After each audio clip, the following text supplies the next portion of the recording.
We are the Guinea Pig Collective. All will be assimilated. Resistance is futile.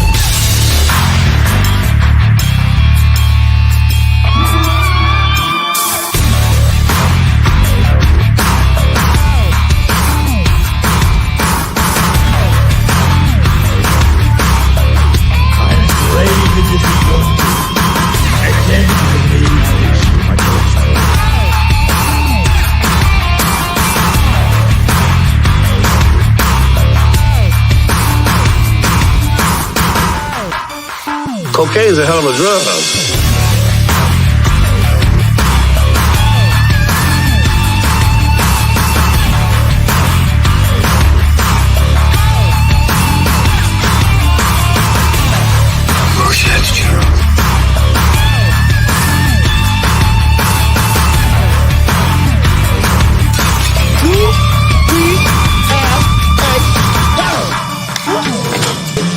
Bunch of slap-jawed faggots around here.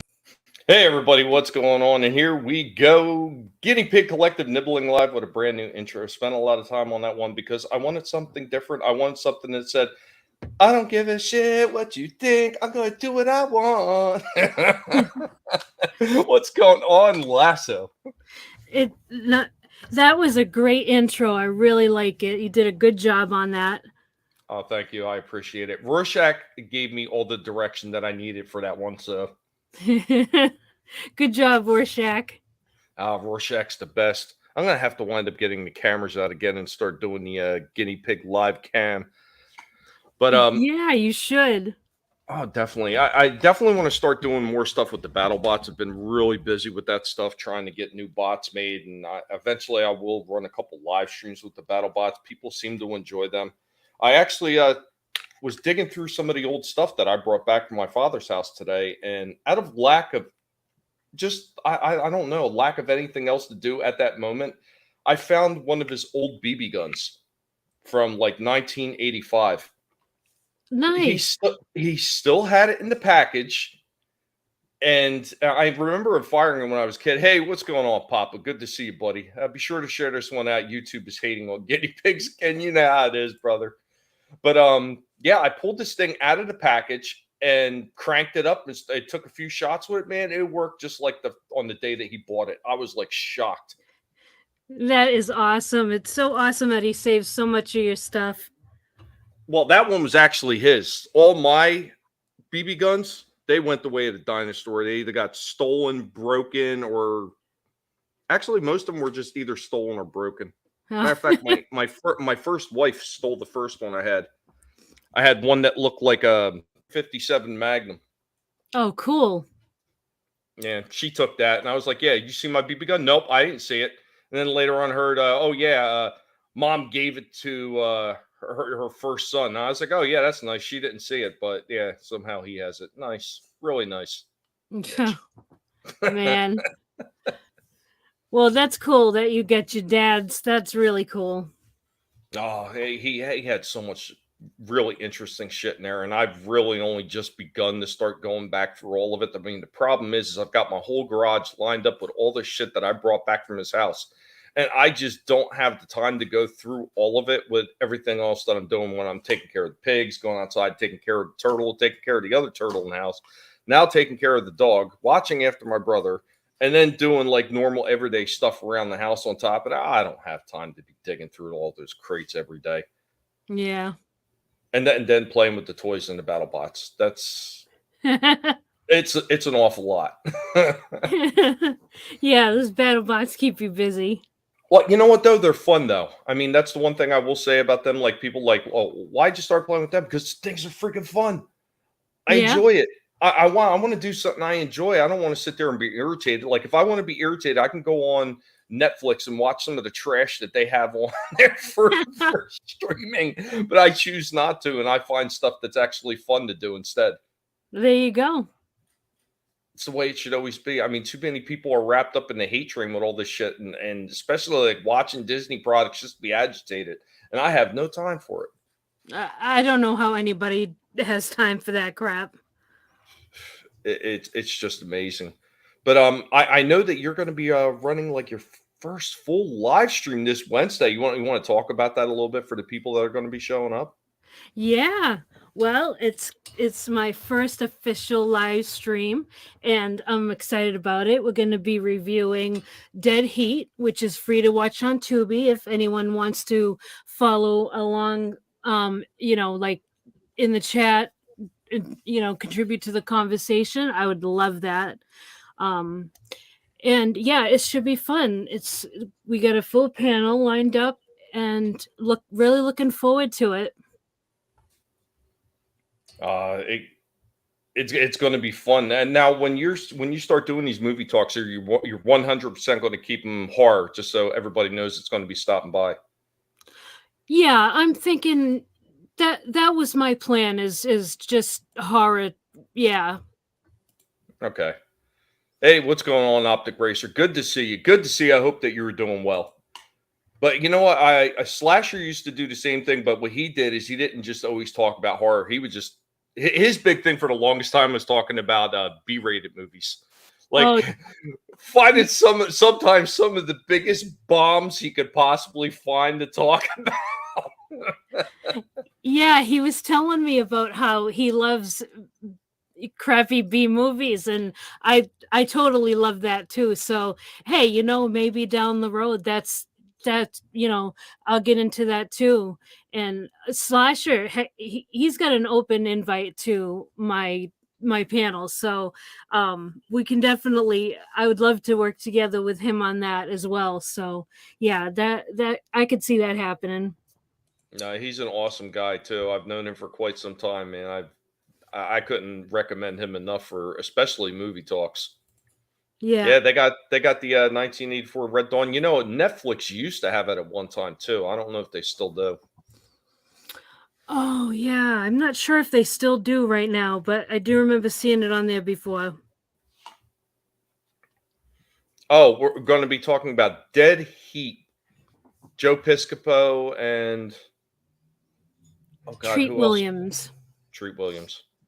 Yep, it's free to watch on Tubi. I tell you what, some of those movies that came out in the 80s that they would consider B-rated movies, some of them were highly entertaining though. They really were. They're good movies. I mean, well, I like them. Other people might think they're crap, but I tend to like them. I remember there was a series of movies that were ninja related movies, like Ninja the Revenge and Ninja the Reckoning or something like that. There's a bunch of these series of ninja movies that they had out. And while they were kind of cheesy and they were definitely very early 80s vibe, like really bad cinematography, they were still fun to watch. You take some of these B-rated type movies that they have today, these things are almost unwatchable. They're so horrible. Oh yeah. I mean, it's gotten to the point now where you have like big budget movies come out, and I would rather watch what would be considered a crappy B movie from the 80s over that. And it's kind of sad, really, that it's gotten to that state, really. Yeah, really? Revenge of the Ninja with Sho Kosugi. Yeah. Like a lot of those B-rated movies like that, the action ones, they were from one company mostly. It was all from Canon. Canon Films put out some of the most enjoyable low-budget B-rated action flicks that you could possibly imagine. It's good stuff. Papa Cotton, I remember Red Heat. Jim Belushi and Arnold. Yeah, I remember Red Heat too. Yeah, Dead Heat is a different one. Joe Piscopo is a dead cop who comes back.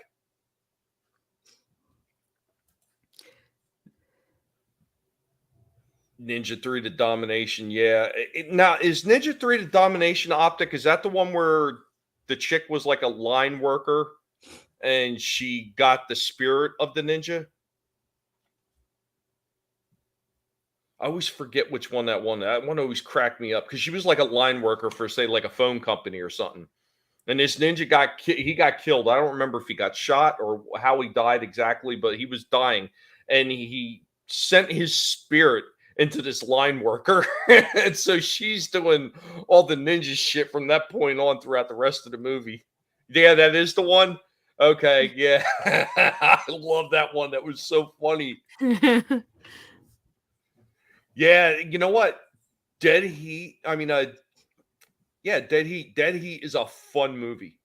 Probably It enjoy really that one. is. Yep. But oh my god, there's just so many of those fun movies. I tell you, I'm going to tell everybody right now what you should not watch on Tubi. Do not watch this thing. And I can't say it enough. And unless you want to torture yourself, is don't watch Poultrygeist, Night of the Dead Chicken. This shit was god awful by Chernobyl. Like it was suggested that maybe James Gunn had something with the directing of it. It was so bad, but I would say it's more like a Ruin Johnson film. It's that bad. Wow. I might have to check it out just to see how bad it is now. Oh, it's horrible. It's horrible. Yeah, the music in Ninja 3 was excellent. A lot of that good 80s music. You know how a lot of people complained about Grease 2 Yeah. because of the musical stuff and everything, but they had the musical stuff in the first one too, so I don't understand what the complaint is there. I Yeah. personally like Grease 2 myself. I thought it was funny. It was a little bit of a departure from the first one, but I still found it enjoyable. What this one does is it takes the worst elements that you could possibly ever imagine from Grease 2 and all the B-rated movies from the 80s, and then it amplifies it, and then it tries to add soft porn into the mix. This thing is just horrendous. It is a train wreck to behold. Wow. I mean, I would probably still rewatch that again over any Disney product, but still, it is god awful. Yeah. You would probably find more enjoyment pulling your fingernails out with vice grips.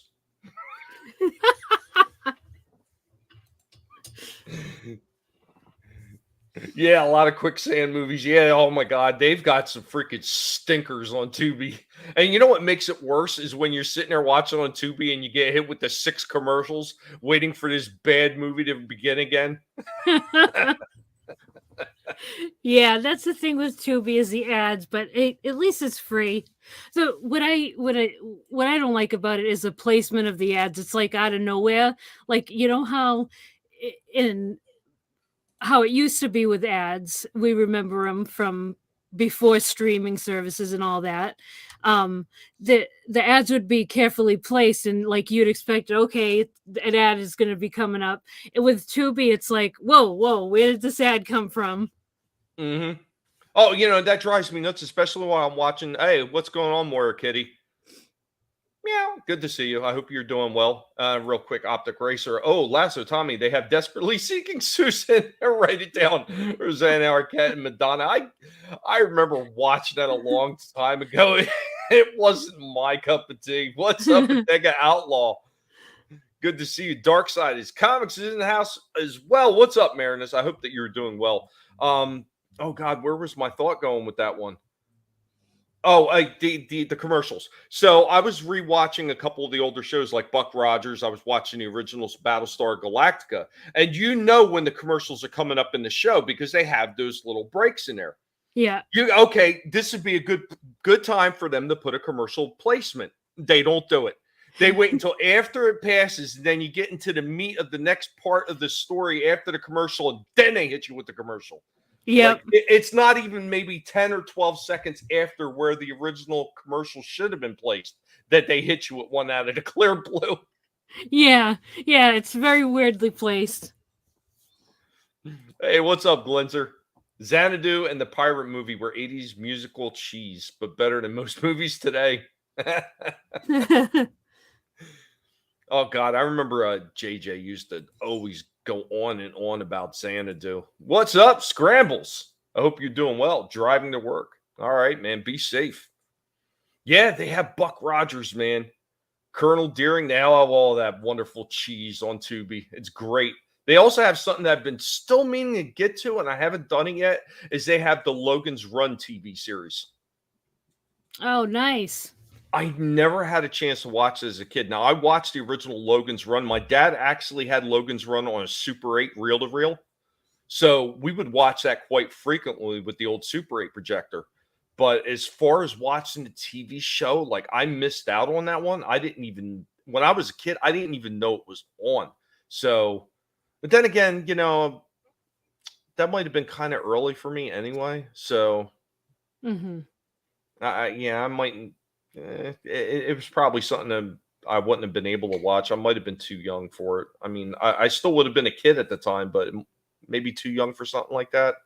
Either way, though, I definitely have to check it out. That's really cool. He had it on reel to reel. Wow, that's awesome. Yeah, he had a few movies on reel to reel. Like he's got some of the old, what is that, 60s and 70s Spider-Man cartoons. Oh, The nice. old Woody Woodpecker.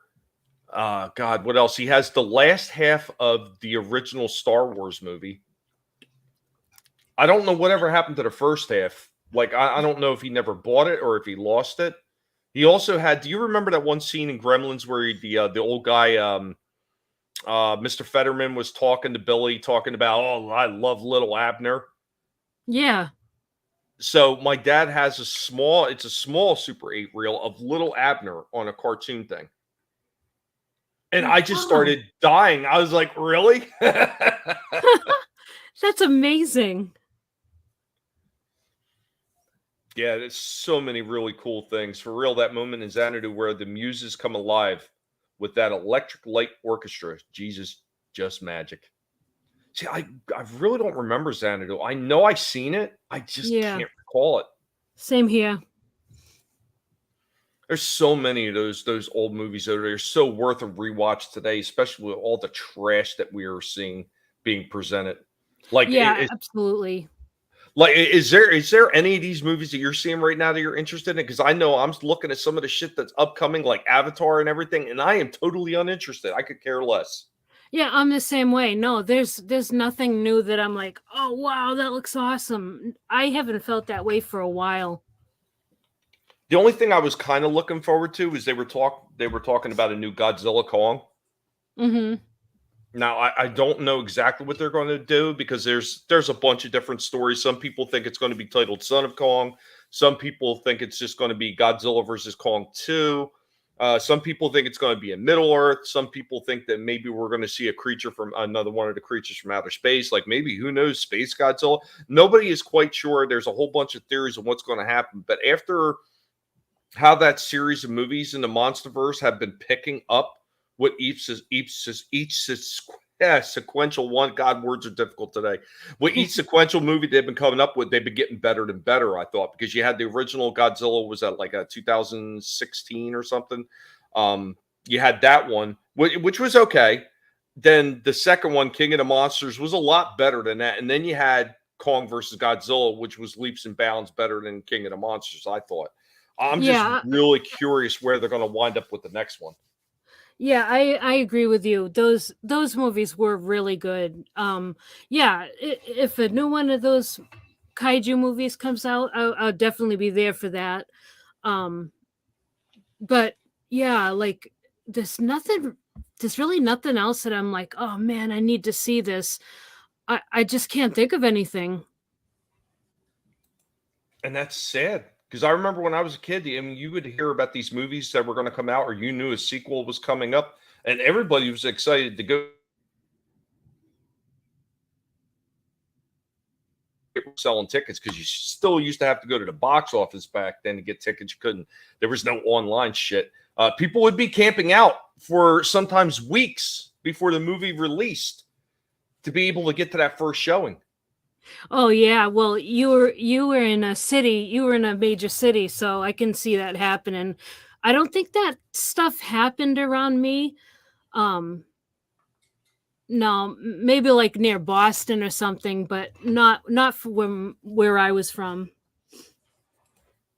No, I remember seeing it. I remember thinking like how crazy it looked, watching people like literally with tents set up in Yeah. a line outside of a theater waiting waiting for their chance to get tickets. I always thought it was crazy myself, but I understand it now. Like looking back at the type of fans that we've run into throughout YouTube, like how passionate they are. I mean, these are people that were Yeah. extremely passionate about these franchises, and they would take the time to sit there and wait outside of a movie theater overnight, sometimes for a week or better, just so they can get in and see that first showing of it. I mean, could you really say that any of the fans today would be really willing to sit outside and wait around to get tickets to go see something now? No, I honestly can't see it now. Oh, what else I got? Oh, and in the anime section, they have Mora's new favorite anime, Space Adventure Cobra in Espanol. Just put subtitles. Wow, that bounty hunter girl at the beginning. He's talking about all the Chuck Norris's ones, that Eye for an Eye, Invasion USA.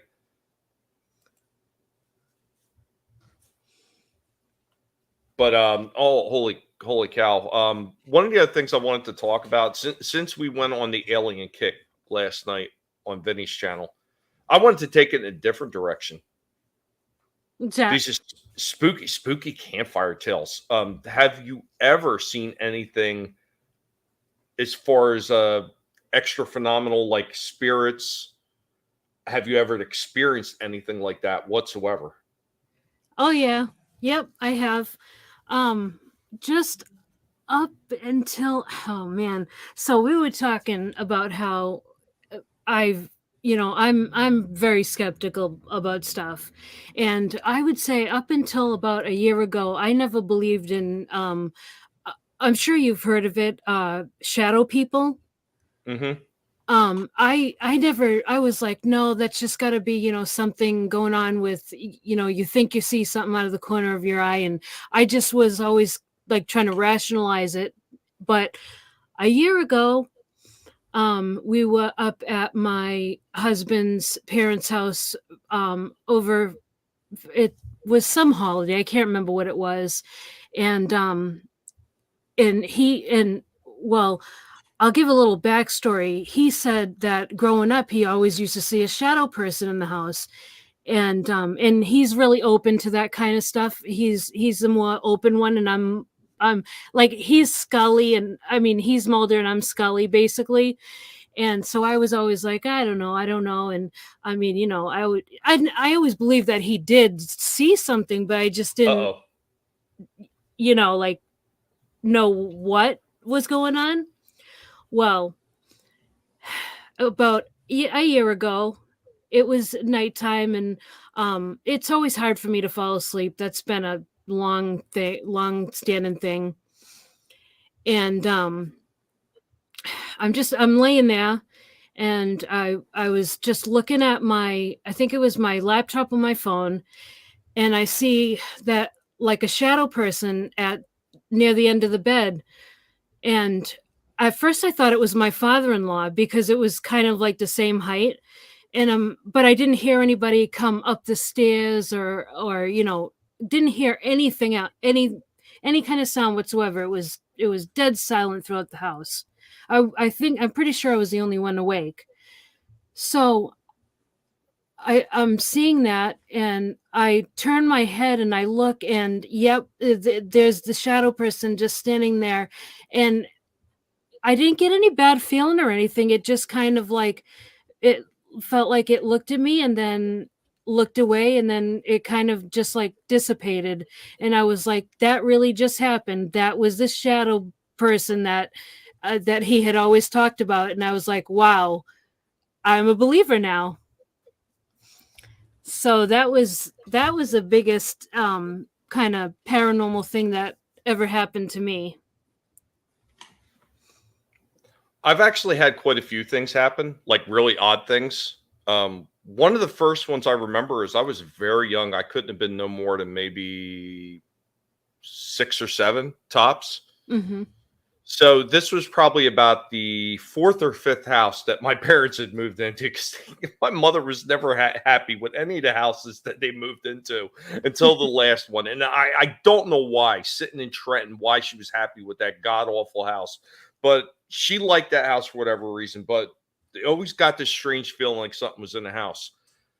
And we started getting doors moving, which at first you don't think nothing of it, oh, well, it could be air, but the doors would actually start rocking back and forth violently. Mm-hmm.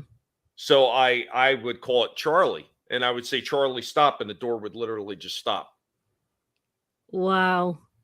So at the time, I had a friend over because I had a birthday party, and I was telling him, "Oh yeah, there's a ghost in the house." He's like, "Yeah, sure there is." He was very Christian, by the way.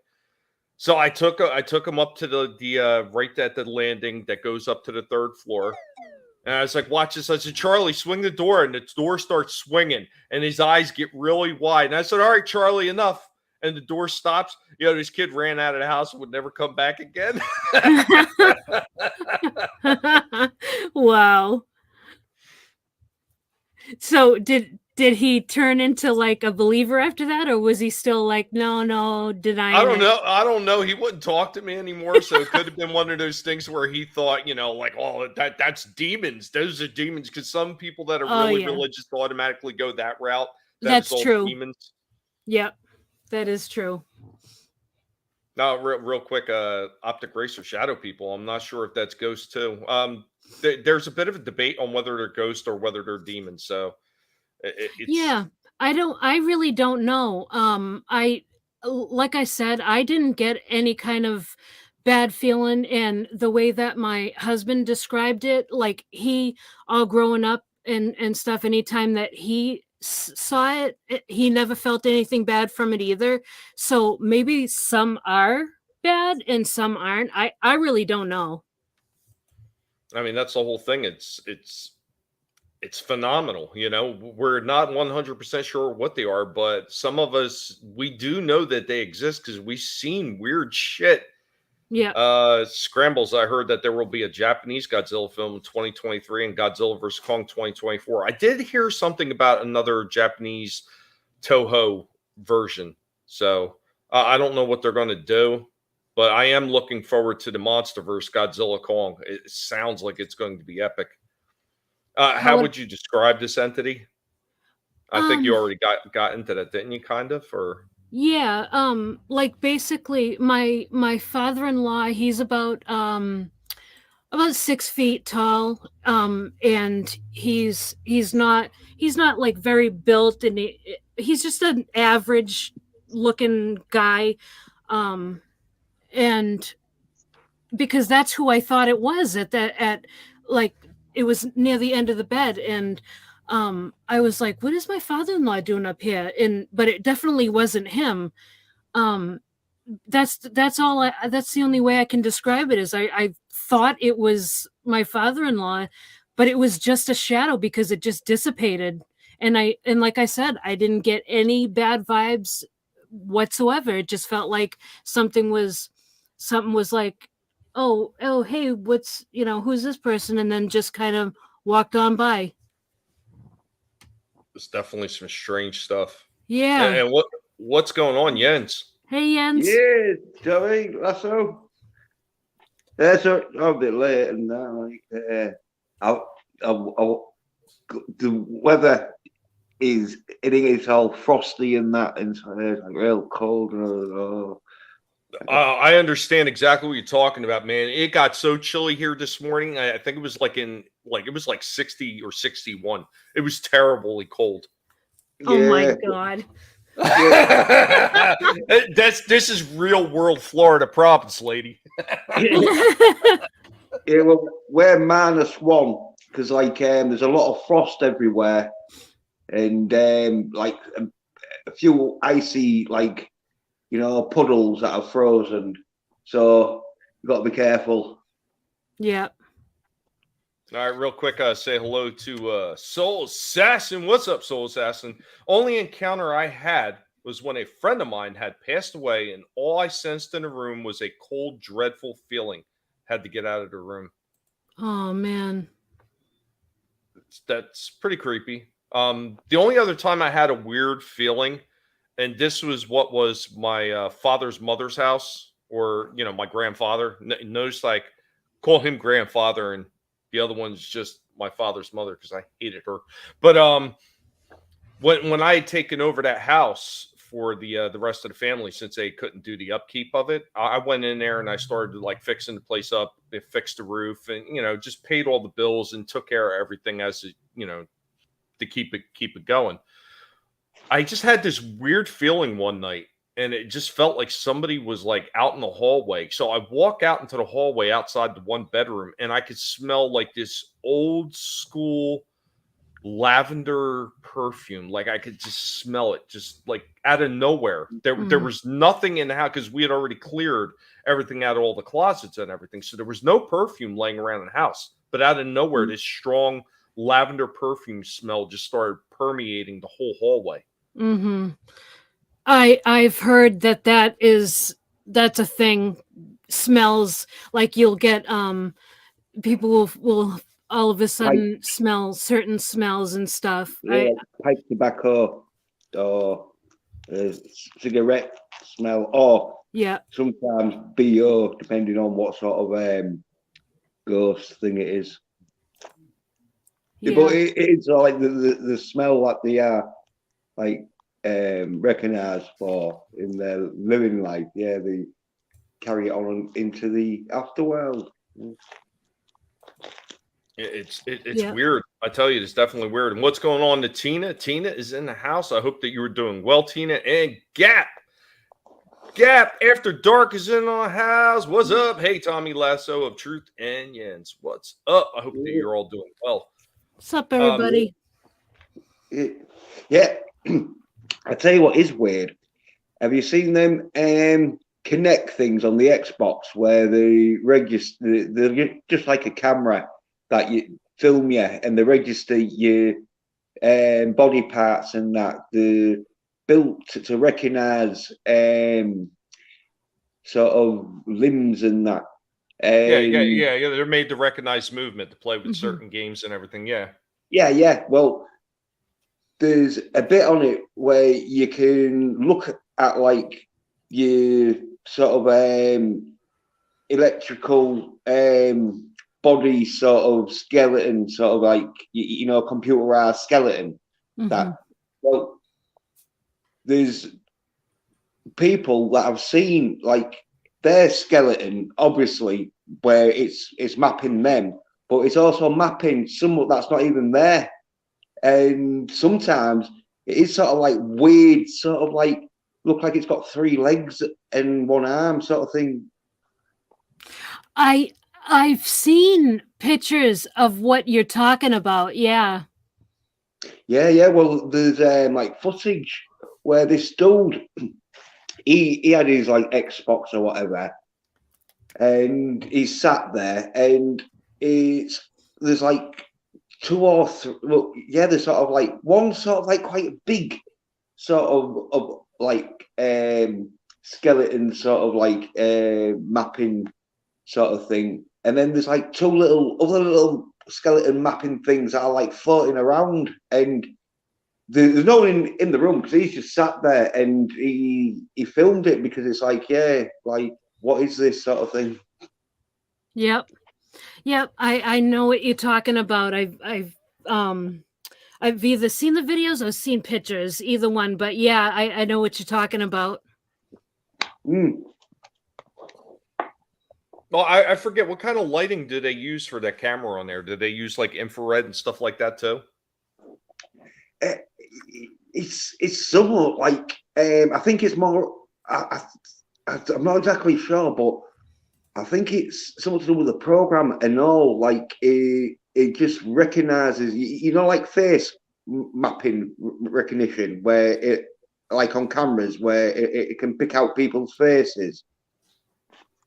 Yeah. So the lens. It's I don't think it's the lens. It's the program that it like just maps out people's bodies, and that like it obviously it recognizes the sort of like face and that, so it like, oh yeah, well we'll put the head there, and then it'll sort of like recognize the body and put like the limb joints sort of like where it's sort of like estimates where it'll be, sort of thing. But I think it also like maps it, you know, like where the technology is, the computers giving the signal to the mapping sort of thing, like, oh yeah, I can see movement there, so yeah, map on that, and something to do I think with the program that it just maps sort of movement, and so it just thinks, oh yeah, just put bodies together. Wow. Some weird stuff. Got a couple comments I'm going to get to real quick. Gap After Dark. I love your thumbnail for the show. It also reminds me of what I found, which was a miniature Jaws TV with scenes from the movie. Nice.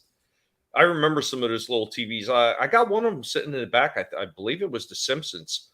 It's got some scenes from The Simpsons in it and everything. I think I have one like that also that's got old Star Wars on it too. It's pretty cool. Cool. Tina, my grandmother and I both saw a young female ghost in the house I grew up in. My mom's parents owned the house first for 30 years, and then my parents owned it for 20 plus years. Interesting. Wow. Yeah, you talk about them. You talk about them real things that you like used to like put in the like glass eye spy camera things and that. No. These ones actually, if it's the same ones that I think he's talking about, these ones actually like look like a little miniature TV set, and it usually has a dial, and it just changes and it gives you pictures from the movie in it. Or was it like key rings? Yes.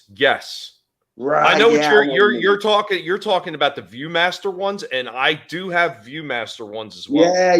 That's what I thought you was on about. But yeah, but I know what you mean now, because I was going to say on them ViewMaster things, or it could have been one of them ViewMaster things that like you sort of projected like a torch on the wall. But one of them I had Casper the Friendly Ghost, just to like bring it into the ghost stories. Oh, nice. Well, it's funny you should mention the projector type, because we have both the regular binocular style ones that you just put up to your eyes, and we also have one of the projecting ones. The projecting one we have is, imagine this, just if you will, it's Transformers projector for ViewMasters. They took sort of like cartridges, didn't they? More like photo, like camera, like film. Some of them took the cartridges, and some of the other ones actually took the original ViewMasters. Oh, right. So they took the regular ViewMaster reels. But I know when I was digging through the stuff at my dad's house, I found an assload of these old ViewMaster reels, and I found ones where they showed old school like Walt Disneyland and Walt Disney World pictures of like what it was like in like the 40s and stuff like that. Oh, wow. Yeah, I think I remember one where it had like clips from like Bed Knobs and Broomsticks or something. You know, the like Disney films. Yeah. I remember that movie. Yeah, and I don't know if it was like Blackbeard's Ghost and that, you know, from the like 60s, but I know definitely there was like film, because when you're a kid in that, you sort of like recognize some films, but some you don't, and that. And so like, but I remember thinking it was a bit soy because there was no He-Man, so I was like, where's the He? Yeah, and then I'd get out the He-Man toys. Hey, I'm not sure if you're still there, Tina. If you wanted to come up and talk about it, just let me know. I could shoot you over a link, or maybe Lasco and shoot. You know, whatever. We can get that done if you want to stop in. Just let us know. Yeah. One time. Here, I'm gonna take the guesswork out of it. If you're still there and you want to come in and talk about it, here you go. Boom. I'm gonna just put it right in the chat because I don't give a shit. Because I know what to do with the trolls if they decide to stop on the channel. They get annihilated. Get this and all. One time, right?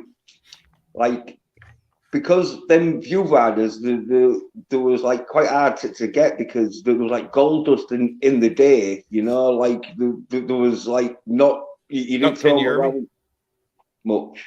Yep. But I had a Spider Woman one, but I didn't watch that much.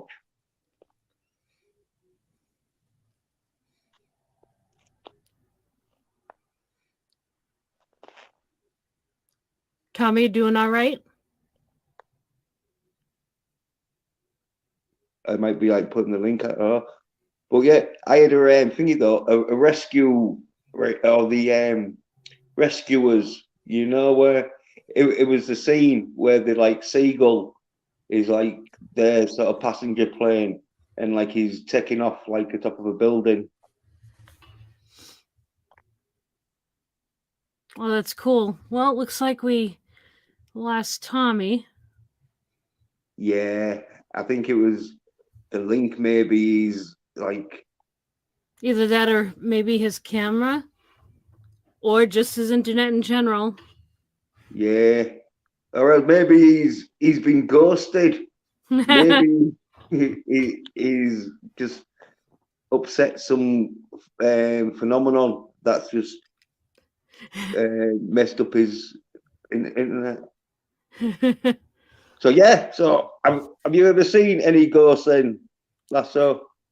Well, I did see that shadow person. Like did you hear me mentioning that? Yeah. Yep. Because yeah, he said because I was thinking, oh shit, this. I hope this doesn't end up like Poltergeist or Amityville sort of thing. Yeah. No, it did. That was I'm pretty sure it's just like a benign entity type thing, just kind of wandering around.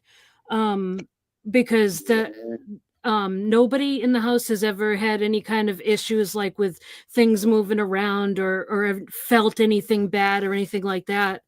So yeah. It could have been like in is it Poltergeist 3 where the lampshades possessed? Oh man, yeah, no, thankfully nothing like that. Yeah, but sometimes that's how like spirits can enter someone's house if it's like possessed an object or something, like especially bikes, because apparently there's been motorbikes, as in like there's been a few people where like people's died on a bike, but the bike's been restored, but then the bike's had problems and that, and it's just been one of them where it's been like Christine nearly, where it's had a mind of its own and it's just possessed, and it's like, oh, people then just like scrap it or whatever. Yeah, thankfully I've never had any kind of experience like that. How about you? Have you had anything like that? Oh yeah, well, there was the time when I saw the little boy ghost on Three Men and a Baby, and then people trying to make out, oh no, it's fake, but no, it is real, because when it was done in 1856, there was no way they could have like done the special effects for that. Because I don't know if you've seen the little boy baby ghost. Well, he's not a baby, he's more of a kid. Because apparently the backstory is the sort of mansion or house, wherever there was, well, it's not more than a house because it's like a big apartment thing, but wherever there was filming, apparently the little boy fell off the like ledge or something and like died. Oh, that's sad. Yeah. I just wanted to let people know that Tommy said that his internet went down and he's on his phone now while it reboots. So yeah, I guess we'll just hang out and wait for Tommy. And also, hey, I saw that superfan Adam Shahan came in. How's it going? Yeah. You probably want to come on and that, but yeah, Tommy's the only one that can like. Yeah, we're stuck here forever until Tommy can get back.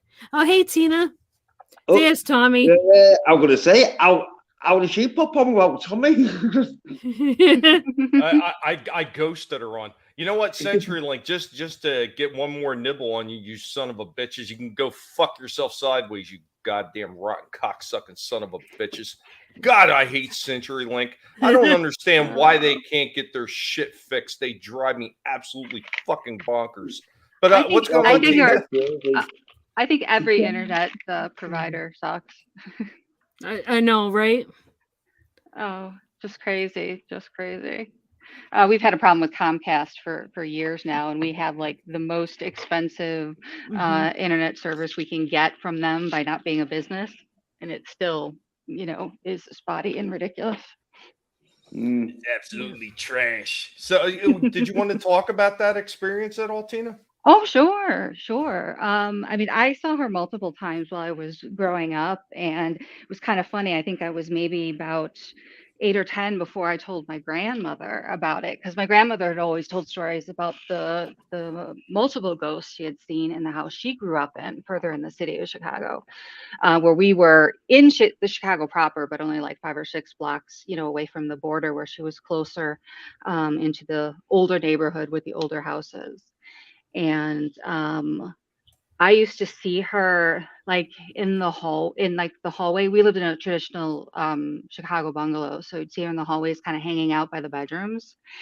And I just don't remember. I don't remember a lot about her facial features. You just remember kind of it's something that you would see out of the corner of your eye when you go and look at her. For some reason, I never like settled on her face, if that makes any sense. I always saw that she had the long white dress on, and it was hard to tell if it was like a nightgown or something that like you would be married or buried in. Yeah, veil. Exactly. So that was really interesting. And when I told my grandmother that I'd seen her, she says, "Oh, that's really funny because that's the exact place I had seen her for years, because my grandparents lived in the house before, as my mom grew up, before my parents then bought the house from them, and we grew up there."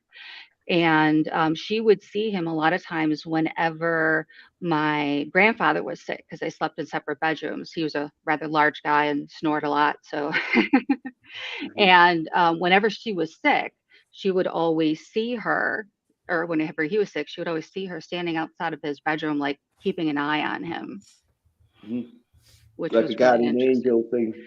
Yeah, it was very, very interesting. And then I used to, in the next bedroom over was mine while I was growing up. And I used to all the time feel like somebody was holding my hand in the middle of the night.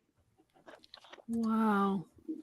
Yeah. We got a question for you in the chat real quick. I'm going to say Oh, hi sure. to superfan Adam Shawhan that popped into the chat. And what's up, Glinzer and Keely Chow? I hope that you all are doing well. Thank you for being here. So Optic Racer asks, so Tina, do you think she lived there before or nearby in another time? That's a really good question. I mean, I think because we always seem to see her in the same general location, it felt like that she had lived there in the house before we did. I mean, the house was built in the early 1900s, and my grandparents bought it in the 1940s. So there would have been a time period, of at least 40 years prior to that. I unfortunately never did any research on the house to find out who had owned it previously. That would have been interesting. Wow. No, that is definitely interesting. Yeah. Like, Oh, go ahead. Go ahead. My grandmother's stories growing up were even crazier, because the house that they lived in, the person who used to have one of the bedrooms self-deleted in a closet with things you hang stuff with, and my grandmother said every night he would come out of that closet. And a couple of times he supposedly, pushed my uncle out of, her uncle at the time, out of bed. There's times that she would see him almost every night walking out of the room and then walking through her room into the hallway. And she said it was quite menacing. Wow. Optic Racer said, did you feel love from her and you were never scared then? Oh, yeah, I was absolutely never scared. And I ended up, after years, I was calling her Mimi, whether that was her name or not. Yeah, I was absolutely never scared. And I ended up, after years. No, what's up, Adam? What's up? What's up? Sorry, I was trying to mute the stream. I was like, damn it, I forgot to mute the YouTube. Yeah. Hey, Well, Adam. hey, so this is inappropriate, but I have to do it. So we have, gingerbread men, but Jens, just to make you happy. We also have the sock. So look, they're not toxic, or they're not soy. Look, they're covering their junk with the sock. There's chili pepper in it, baby. Oh Just yeah. There you go, brother. Just for you. I took something innocent and made it, extra manly. Yeah, what's the gingerbread woman like? Is she in crutches? Well, I mean, I only have one left, but we did have two really big boobs that went on, but I already ate one of them, so they were chesty. We called her Chesty LaRue. But there you go. I mean, I'm a tip man myself. I suck. It's okay. I mean, there you go. That's what you get. We got one here from Soul Assassin. So he says he remembers his family telling him stories of my great aunts being a witch and doing some evil stuff. My uncles being chased by the donkey lady after going to her bridge. Like this sounds like an interesting story. Why don't you jump up here and talk about this, Soul Assassin? Yeah, it sounds like the donkey lady wasn't a ghost. She was just a lady who was like on a bridge with a donkey that probably did it. Oh yeah. No worries. You don't do YouTube panels. It's not a worry. No worry. It's okay. The oddest thing that I had that style was to my mom. It was after the chemo and all that. It was one of the recover days. She was just sitting in the hospital bed, as you're recovering, and she felt someone kick her, and she heard her brother's voice. But Scotty's been dead. He's up on the shelf with my dad. That's that one I told you about. They hated each other in life, so their ashes are side by side in my kitchen because I gotta be me. But yeah, and she said it was like clear as day for like a second. It was like he was there, like he was there to let her know she was gonna be okay. It's how she read the situation, and she just turned 69 on Saturday. So I mean, wow. Breast cancer survivor for over 30 years almost. That's amazing. I mean, I have a bunch of smaller stories that are just like objects being moved and stuff like that. But the one object move story that I have, which I thought was kind of weird, it wasn't creepy to me at all, but it was just strange. Was when I was cleaning up my father's house, and I was getting him ready for a cremation right down the street, and I'm like, I'm trying to figure out, well, what am I going to take to this place that they're going to put him in so he can be cremated? And I literally stopped just out of frustration of trying to figure out what else I could get for him. And I said, Dad, do you want anything in particular so you can get cremated in? And all of a sudden, there was a slew of hat boxes because my mom had tons of these stupid hats all over the place. Well, my dad had a few too because he used to do Civil War reenacting and stuff like that.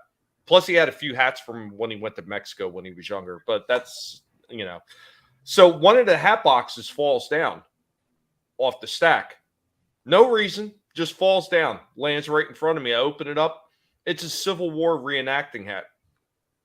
Wow. Yep. Yeah. That's pretty cool. My grandmother used to talk about a lot of the old, she came from a very, very old Polish Catholic family, and they had lots of superstitions. And it was really interesting. Things like, not putting a hat on your bed and making sure that your slippers were turned toward the bed instead of away from the bed. And it was really funny, stuffing keyholes for doors that you never unlocked. And it all had a spiritual connection to it. It was either because, a ghost could come in that way, or because, especially with the slippers and the keyholes being left open, is that they believed that your soul could leave your body, and then they would travel around in your shoes. And then that's also how they could get between doors and stuff as they go through keyholes. It was really interesting. And she totally believed all this stuff. Wow. Oh, yeah. Oh, defo. Because, I've seen full premonition ghosts. It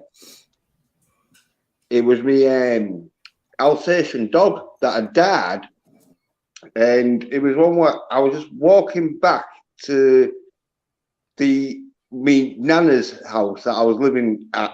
Well, it was a bungalow that I was living at the time, and I see him sort of like at the top of the drive, and then as I sort of like walk forward, disappeared.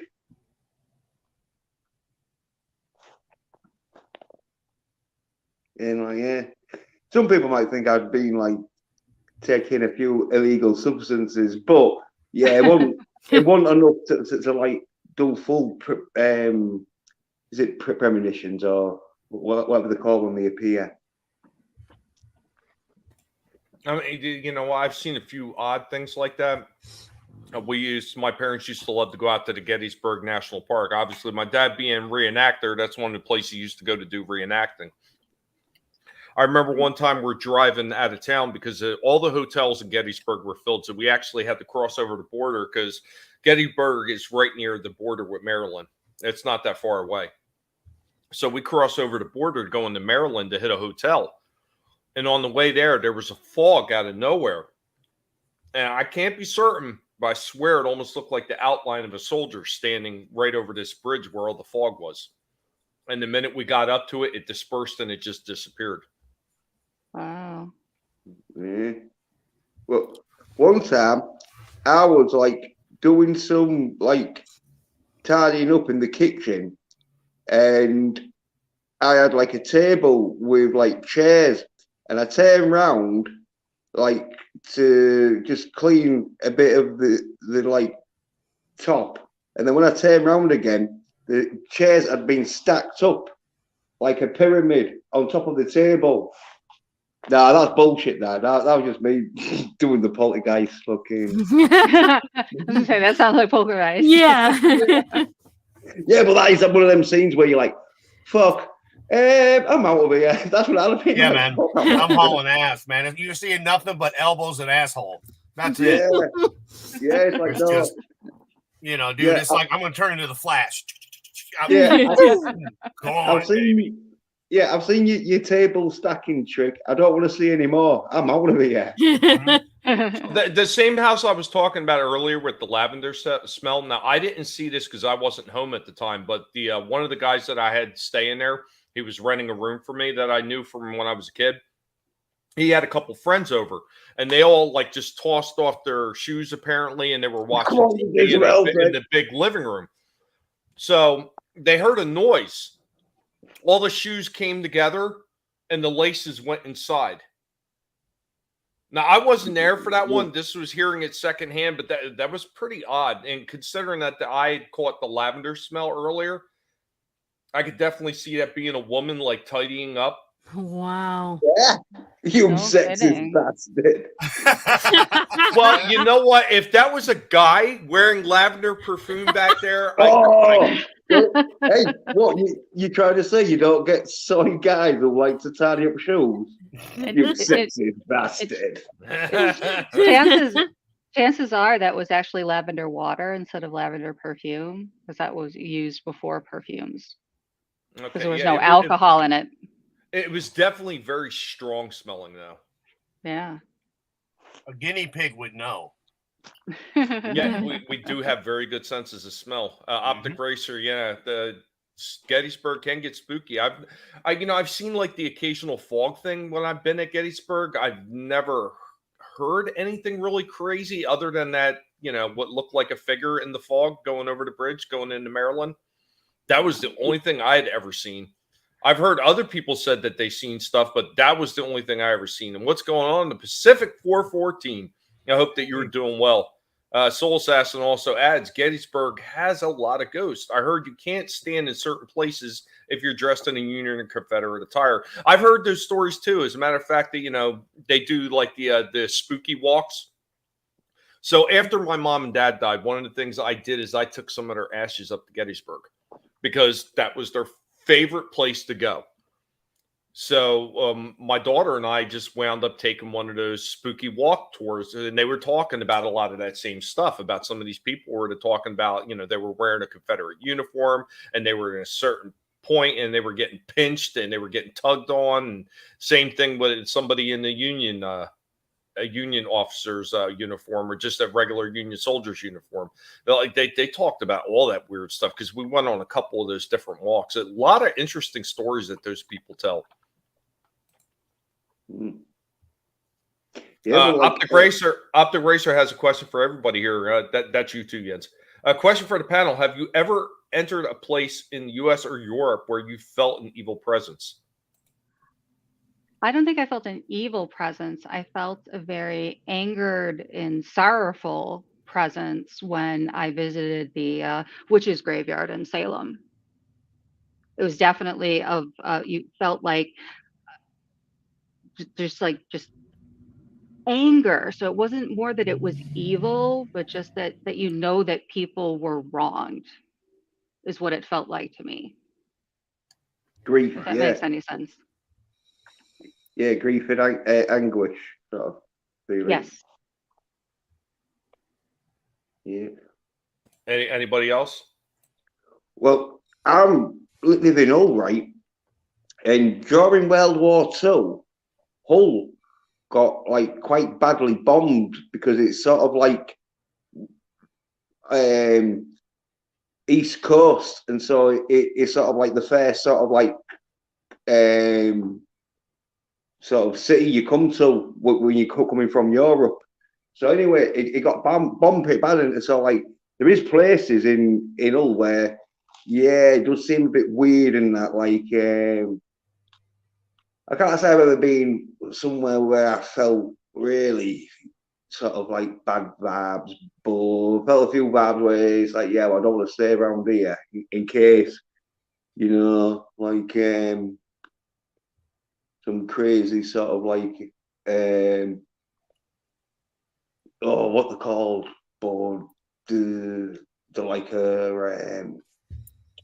top of like the ghost things where they can like follow you back home and like cut you up, sort of like Macabre was coming to get you, baby. But no, it's more of a spirit sort of thing. Yeah. Like, but I forget what it's called, but it's like one of the baddest. Sort of, it's usually when you them ghost hunters where they're going to places like that have been like places of like torture and that, where they'll go to jails or like psycho sort of wards and all this sort of, and so there might be like bad spirits sort of thing that like follow you home sort of thing and latch onto you and start like sucking you, sort of like a succubus sort of like of all your like energy vibes and all this. We have a comment here, and what's going on, Vinny? Vinny says, this is for you, Jens. Yeah. It's all fucking soy. Wow. I would say no to the original question, not full evil, but I've been able, because it's about a bitch when you can. It's basically like being an empath. I can feel shit. Like when Vinny was really, really fucking hurting, and I didn't feel that I had a bond with Vinny before, and it was really weird. But I picked up on Vinny's pain. I could feel it, and then we were all there for him, and you know what I'm talking about. So I mean, like I've had that happen, and I've also known when people had died before I knew they were dead because I could feel they weren't there anymore, such as Moist, and just call that what you want. I usually call it a person's aura because you're like Yoda. That's and sometimes there's certain people, certain YouTubers, I just get a whole, and it doesn't mean anything. It's just I don't question my gut, man. When I feel something, it's like, yeah, I'm with it. It's like, all right, fine. But I've never felt anything that was like that evil where you just feel, I mean, other than my ex-wife. So there you go. I mean, I'm going to throw on Adam in there with all the seriousness, but yeah, talk about my big black shadow. Yeah. Well, I've heard that one before. I've heard some people talk about, they said I got like a black aura around me. Oh, you are? Yeah, I've heard that one before. Yeah, well, that's probably because you listen to a bit too much of death metal, so it was like. don't know, Tommy. I get good vibes off you, though, bro. I mean, and you and I've talked numerous times. You know, I've known Tommy long before Tommy was on here talking to, you know, again, we found each other in the chats, you know, years ago. And I mean, again, though, you know, the stuff I was going through, I didn't even realize it was depression, man. Like, I mean, I knew I was down, but I mean, this is the first time I'd been seriously that depressed and not really figured it out on my own. But I drew from all of you, everybody that's on this panel right here, and everybody that we deal with on a daily basis on YouTube. You know, Etep, Tony, Vinny, you know, all you guys, and it's Chris Fisk, same thing. Like, the best therapy was the friends, because you actually care. And I didn't realize how depressed. You know, I mean, yeah, I knew I missed Brandon, but I didn't realize how depressed I was over missing Brandon. Right. And it was all of you that helped me be able to even say his name again without crying. No, I mean, that's because the thing. Sometimes Yeah, you don't go ahead, realize make the that. impact somebody's had on your life until after they're gone. And Yeah. it is kind of, you know, that in the rear view, like, oh, I wish I would have done more while they were here. I sometimes have that with some of the guinea pigs that have moved on. I would like, Yeah. I wish I would have thought of doing more for them. But then you just got to realize that there's really nothing you could do at that point. Like, I thought, was there something more I could have did for my father so he didn't pass away the way he did, all alone in that house?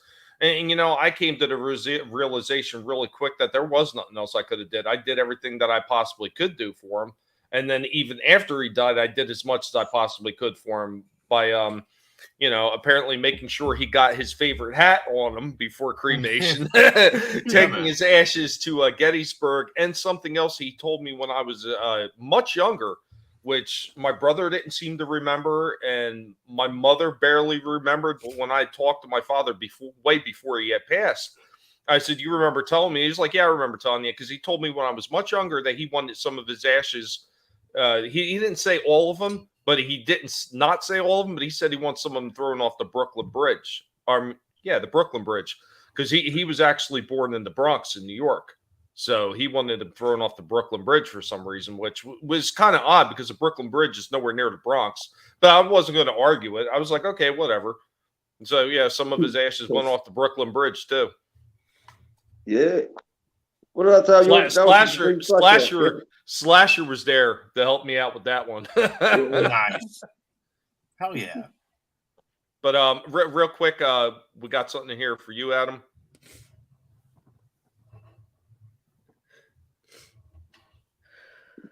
Yeah.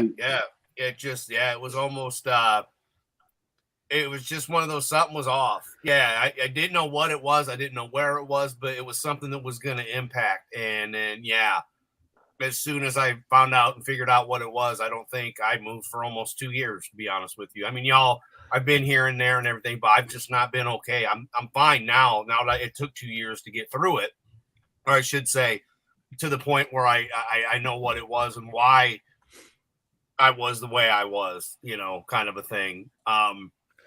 But yeah, not that you guys replaced him, but you guys helped me through it, you know.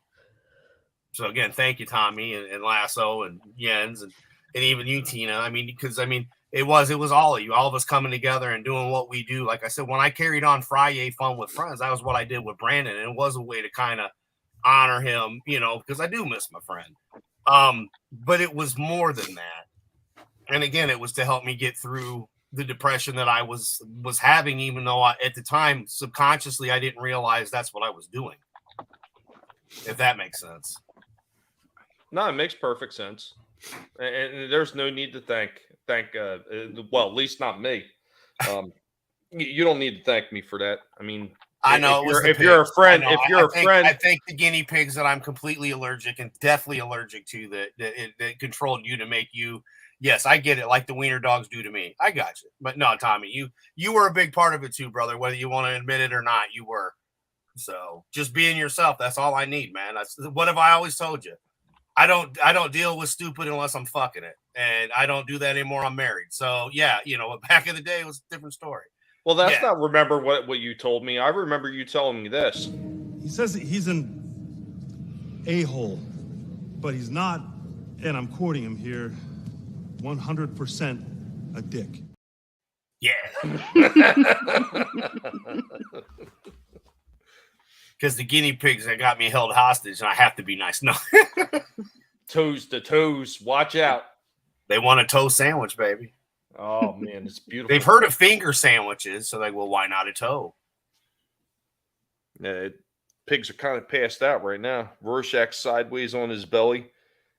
The other guys are all napping. They're all quiet right now. This is so unusual. Usually during the stream, they're chirping at me and they're yelling at like food now.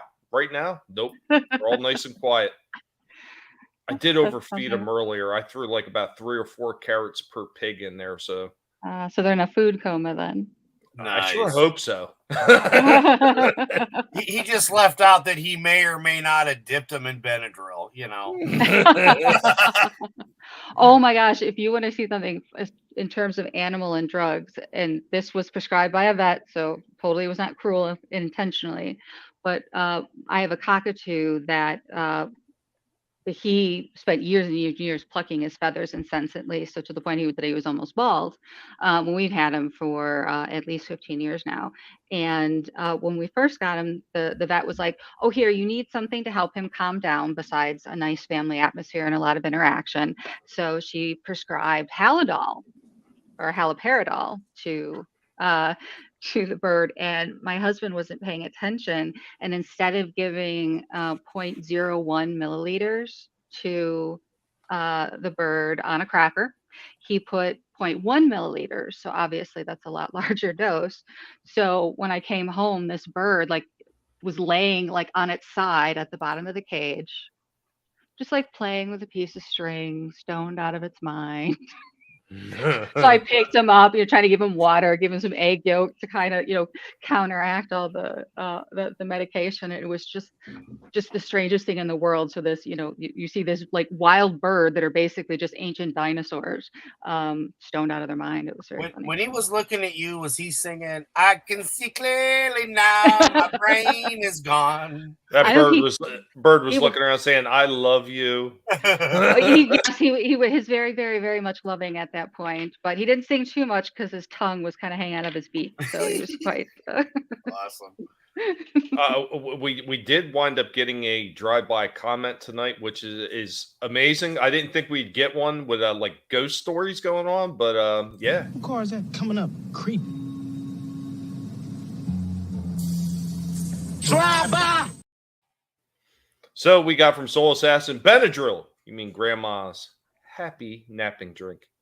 Oh yeah. It was that. Or that's what you give Grandma to put her out. You give her Benadryl in her tea.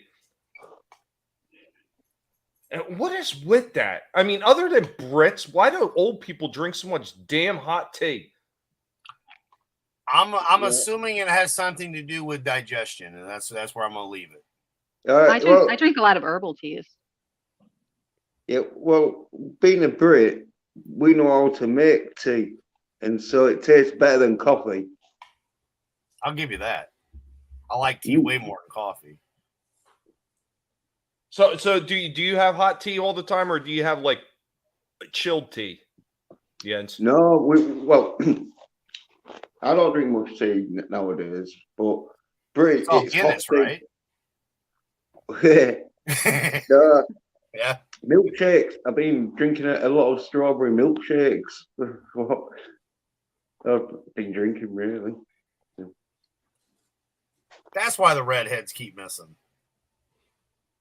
But the way to make tea is you put the tea bag in the cup or the pot, or it's usually the cup now, and you put the hot water in, and you got to leave it a bit, and it's called moshing it, where you just dig it in a bit, but not too hard, like you break the bag, but then you just like dig it in a bit, sort of thing, and make sure like most of the tea leaves have been like what's it called?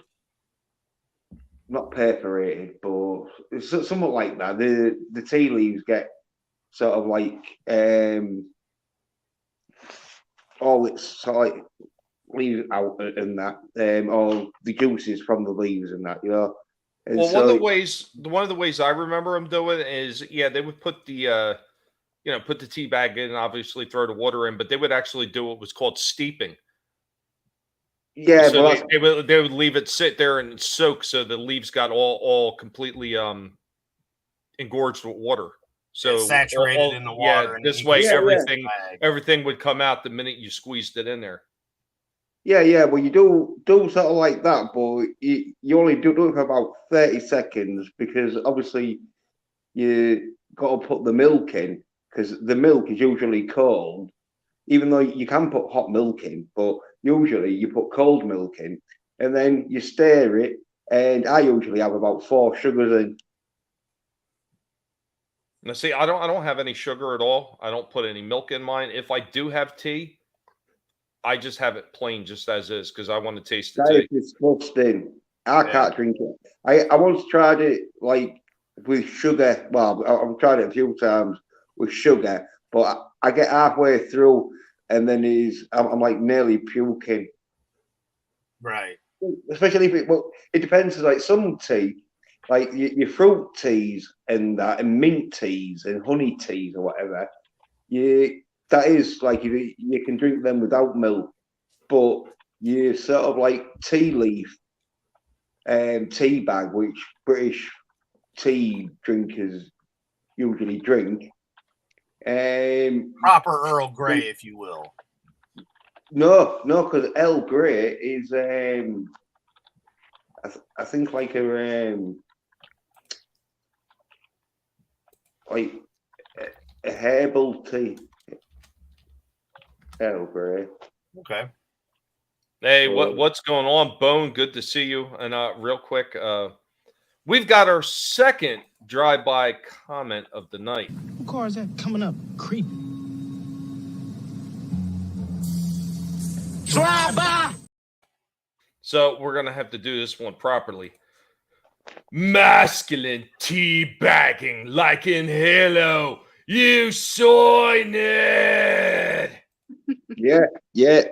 You're right, Vinny. You're right. Because some people, right?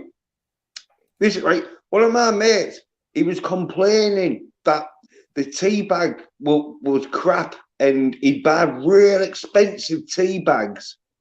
Because like you can buy like cheaper ones that like weren't too bad in the day, but nowadays but anyway, he'd only like put it in and that and give it like a stir, about 2 or 3 stirs, and then he'd pull the tea bag out. And so then, because he didn't leave it in for about 30 seconds and stirring it and moshing it a bit, like there wouldn't be much flavour of the tea. And so then he'd put the milk in, which would just be like watery, milky shit. Yeah.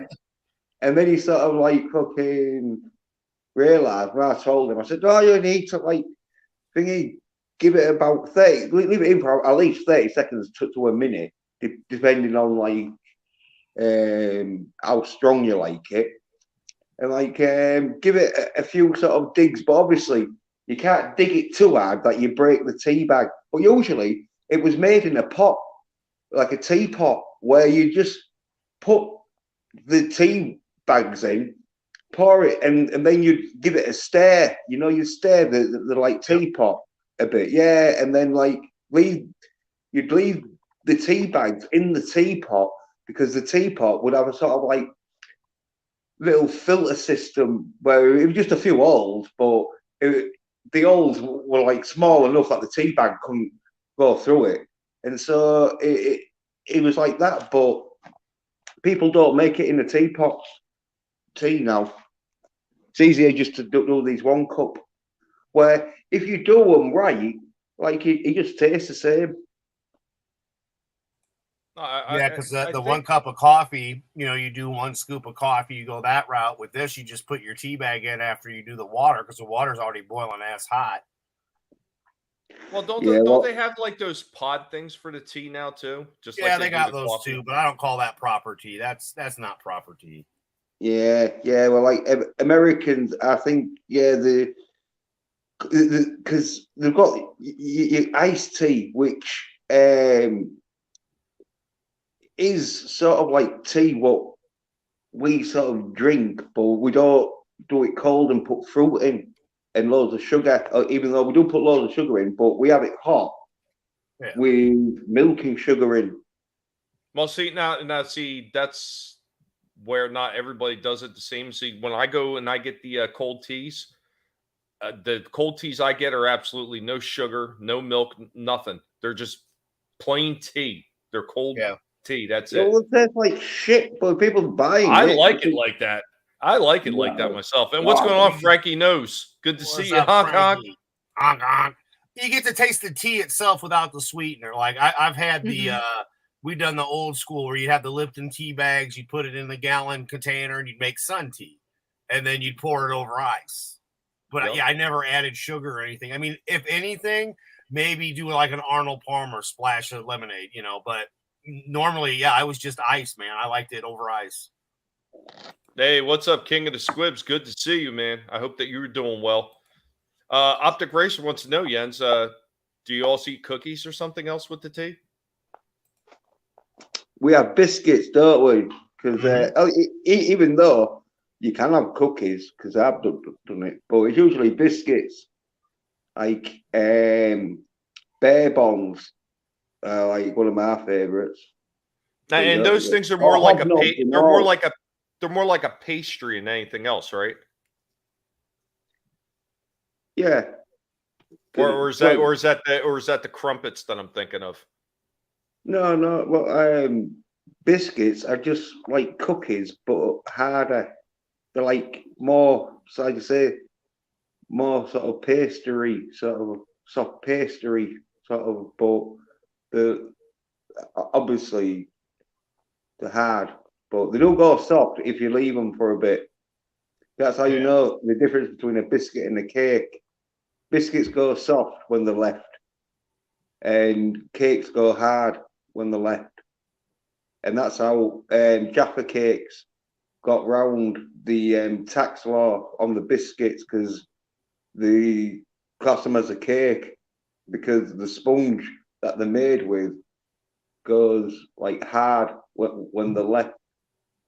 So like thingy, that's how they got around the tax. Yeah. So I think at this point we can close the ghost discussions out, not unless somebody has something else to add on to that. Yeah, I don't. I remember one time, me and this like lass and this dude and his bed, we all went into like this sort of like cabin and that, and we found this book that like had like mystical spells that I fucking read out and that, and then all of a sudden fucking time stopped and that, and things went crazy, and then they got possessed. I had to fuck them up, and then as I'm escaping, this fucking evil dead spirit grabs me and puts me back into the cabin, and then these reporters come around and that shit, but they all die, and I go back into time where I have to fucking fight like the army of darkness, and then I said some spell and I made it back to 2022.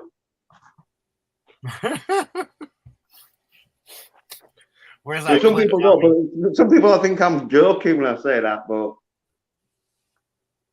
what do we need? Do we need the Jens versus the evil of darkness figure next? Yes, right. This is my fucking non-soy boom boom stick. My toxic masculinity stick. It has two barrels. He'll have 2 cans of no soy beans that come with the figure. Soul Assassin, he says biscuits and tea. Man, no wonder America broke up with y'all Europeans. Hey, Americans show their ignorance when it comes to tea time confectionery. It's cookies and milk Grow That's for up. Santa. You That's want for Santa. tea and biscuits. No, you won't. You Americans love your cookies and milk. I don't drink milk. Well, you're not American then, because every American has cookies and milk before they go to bed. No, I'm having only I'm at having Christmas homemade time. gingerbread It's a no biscuits with tea. Yeah, look, we have tea and biscuits. You have your milk and cookies. No, we only do milk and cookies when your children, if it's before Christmas time. You know, no good American parent is going to give their kid cookies before going to bed because they're never going to fall asleep because of all the sugar. Well, you're a milk and cookies, then tea and biscuits. Well, obviously, you never gave the kids the Benadryl special cookies. No, and you never dunked a hobnob in a fucking cuppa. I've never tried milk in my tea. It's something that just doesn't seem like it goes together with the types of tea that I drink. Yeah, well, get yourself some Yorkshire tea bags. The best. Okay. Yeah. For a latte with milk, yeah. Like because I like I don't know. I mean, I like the peach teas and stuff, as you were saying, earlier. Yeah, it's about the fruitiers or whatnot, or a nice green tea isn't too bad. Oh, that crap! I hate them. But that's more along the lines for my throat, though. Giggity. That's it though for soothing of the throat. I'm a chai tea guy, but for the latte with the milk, I like it that way. But you basically make the tea like you were talking about, and then you add the milk to it, making it a latte. So. Yeah, that I've had as well. Yeah, you got to have the right, because if you put milk in the wrong tea bag, because like there is, I think there's 100 and odd different teas or whatever. So and this the one that the British ones drink, I'm not quite exactly sure what sort it is, but it's just the tea leaf, because it's just tea leaves that are like dried up. Put in a little sort of like paper bag with holes in that, like you put hot water on, and it releases these leaves perforation sort of chemicals or whatever's in the leaf itself, and then you remove it, but give it a good squeeze and that, so you get, but make sure there's no leaves, or because you got to make sure the bag don't split. Then remove it, and then just pour some milk in and put loads of sugar in. I do a little bit of milk, depending on how much milk you want. If you like it milky or out, and then give it a stir, and that's how we do tea. Which it tastes real nice. It's one of them where, done right, it's more sweeter than coffee, but it's like a lighter coffee. So that's why English people drink it. Hey, what's going on? Happy Dinosaur 8000. What's up, buddy? I know we're going to be wrapping up here in a few minutes. Lasso unfortunately had to go. She couldn't hang out anymore. Lasso, thank you for being in here. Guys, be sure to stop by and see Lasso this coming Wednesday. I forget exactly what time, so stay tuned for that. I know there are going to be some notifications for that the minute she sets up the stream and we get going. It's going to be a lot of fun. We're going to be talking about Dead Heat with Joe Piscopo. Incredible movie. Guys haven't seen that one, you should watch that. A dead cop that comes back from the dead. And give Lasso some love. Be sure to stop by our channel. Our link is in the description down below. I'll get to some more of these comments first. Glenzer, how many times do tea drinkers drink tea each day? I know my father used to love drinking tea, and he would drink no less than, I would say, 6 or 7 cups a day. Yeah, it's one of them where you can drink it more than coffee because there's not as much caffeine in it, and so like some people can drink quite a lot of tea. I don't know about that, because I've heard that a lot of teas actually have more caffeine than coffee. Yes, they do. Absolutely. American light calf, non-calf, probably. But you like coffee? No, like if you have like 5 cups of coffee, you're probably going to be up late and that. But if you have 5 cups of tea, you'll be like pretty Very sleepy. calm. Yeah, you'll be very calm. Yeah. Yeah. Especially Hello, what's everyone. caffeinated. Vinny. Hey, what's going on, Vinny? How we doing? Sorry it took so long. I was that's all right. Well, we're going to be wrapping up pretty soon. So, I mean, did you want to weigh on any of this stuff? I know we were talking about Ghost earlier and everybody's experience. Tina had some experiences. Everybody has shared some of their experience, including Adam and Lasso and Jens. Oh, wow. I'm going to have to go back and rewatch that part. I think I missed most of that. But I didn't have a ghost experience, but my mom did. And her siblings did, and her mother did, all at the same time. Oh, when my mom's father passed, they had seen him. He popped up like a week later or something, and he was like standing in the living room. He had on like his silk pajamas on, and they all got startled. I'm kind of cutting it short, but they were all startled, and he spoke to them. He goes, "Oh, I'm sorry, I didn't mean to frighten you. I just want to check on everybody." But I'll go then, and he just turned and disappeared. Yeah, they all saw it, and my aunt at one point she changed her religion, and when she went back, nope. Well, what's she before then? It was a ghost. No. Yeah, even my aunt, she changed her religion at one point. And like she didn't really believe or want to talk about stuff like that, but every time it came up, she got silent and then had to leave the room because she still remembered. They were kids when it happened, but but they all saw it. So that's crazy stuff, man. Yeah, there's been a few other stories too, but that's something that I remember. But yeah, no, it's something else. Mm. There's a lot of interesting stuff to be heard out there, and I know, like, I've experienced a few things. I've seen a lot of things move. That's like the number one thing I've seen. Mm-hmm. And one of the things I was talking about earlier was the door swinging around, and I would tell the spirit to stop, and the door would literally just stop. It didn't even bother me when I was a kid. Like, it just, I was so young, I just thought that was just normal. It never fazed me. So. Yeah, like that time I was like doing like this pottery course, and Patrick Swayze started helping me doing this pottery course. Like, was he lovingly brushing up behind you, Jens? Yeah. Did you feel safe in his embrace? Of course. Jens was like, "That's not a pot between my legs." Anybody trying to take your man home?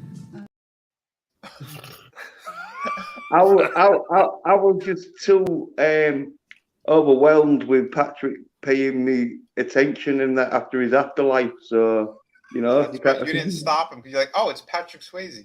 Keep going. Well, Joe, yeah, Patrick Swayze, Roadhouse, fucking. Wow. Well, I know the childhood house that I grew up in. When we had moved, my uncle was still there for a little bit, and the new owner, he was on a different floor. Because like the way that they did it in New York, I mean, a lot of people did. They would rent out one of the floors in their house, and my uncle was still there before he left. He kept hearing these crazy things coming from upstairs, and he finally talked to him. He's like, "What's going on?" He's going, "There's a ghost in here." He goes, "What are you talking about?" He goes, "Things go missing all the time up here." He goes, "And the bedroom window. This thing was always closed. The only time we ever had it open was like during the summer or something. During the winter, this guy had to nail it shut because he said it just kept opening on its own. He closed it. He put a lock on it, and it would still bust open every fucking time. And it was like the dead of winter too. There was no reason for it. And the guy was getting so freaked out. He goes, he nailed it shut.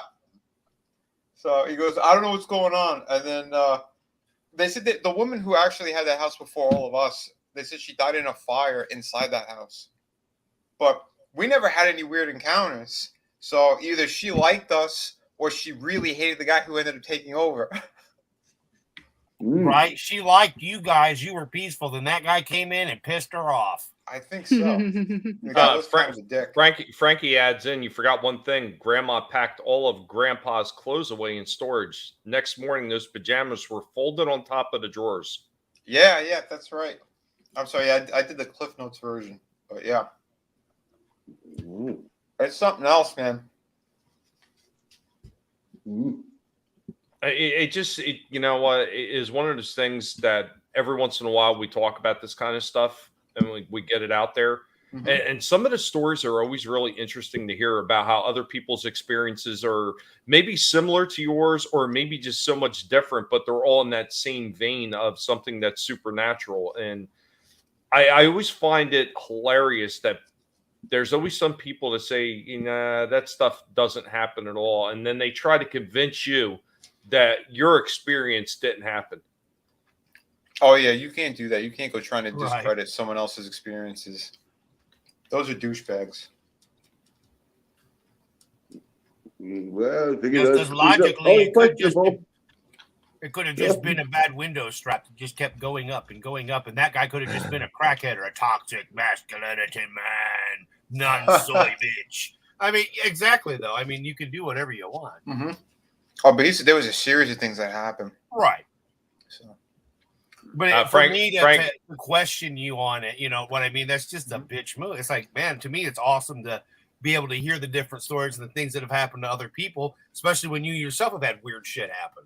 Well, I mean, that was like same discussion we had on Vinny's channel last night with aliens and everything like that. You know, there was a few times where it was kind of like, oh yeah, it was almost as if to say they don't exist because I say so. And I was like, well, when you take it in that direction, you're leaning in the direction of this is an authoritarian view, and I say it doesn't happen because I haven't had that experience. And you know, the way I brought it forth is you got to be able to leave yourself open to the possibility, even if you've never seen it, and even if you say you don't believe it because you haven't seen it, don't discredit it just because you haven't. And everybody agreed that was the right approach and that was the right way to word it and everything like that. Because, you know, we don't need to step on each other's toes to have different opinions.